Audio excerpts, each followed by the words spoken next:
যে কোনো সময় মরে যেতে পারি, এমন এক রহস্যময় পোস্ট করেছেন এক সময়ের ঢাকাই চলচ্চিত্রের জনপ্রিয় অভিনেত্রী মাহিয়া মাহি। রূপালী পর্দার পাশাপাশি সামাজিক যোগাযোগ মাধ্যমেও সমান তালে সরব এই অভিনেত্রী বর্তমানে অবস্থান করছেন সুদূর আমেরিকায়। সেখান থেকেই নিজের ভেরিফাইড ফেসবুক পেজে দেওয়া এক স্ট্যাটাসে জীবনের অনিশ্চয়তা নিয়ে নিজের বিচলিত হওয়ার কথা জানিয়েছেন তিনি।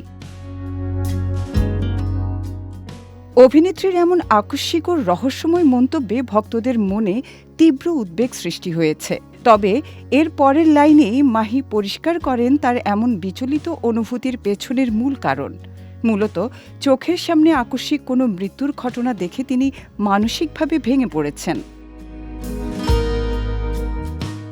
সেই পোস্টে মাহি আরও যোগ করেন, আমার সামনে এই মুহূর্তে যে হাঁটাহাঁটি করছে সেও একটু পরে মরে যেতে পারে। এত কাছ থেকে কারো মৃত্যু এর আগে তো কখনো দেখিনি। দম বন্ধ লাগছে। ঠিক কী কারণে বা কার মৃত্যু দেখে মাহি এমন বিষণ্ণ পোস্ট দিয়েছেন সে বিষয়ে বিস্তারিত কিছু উল্লেখ করেননি।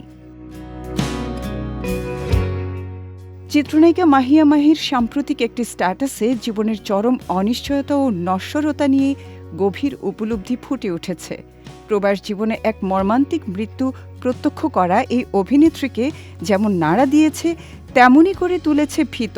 জীবনের নশ্বরতা নিয়ে তার এই বিষণ্ণতায় ভক্তরা সামাজিক যোগাযোগ মাধ্যমে ইতিবাচক মন্তব্য করে তাকে শান্ত ও মানসিকভাবে শক্ত থাকার অনুরোধ জানিয়েছেন।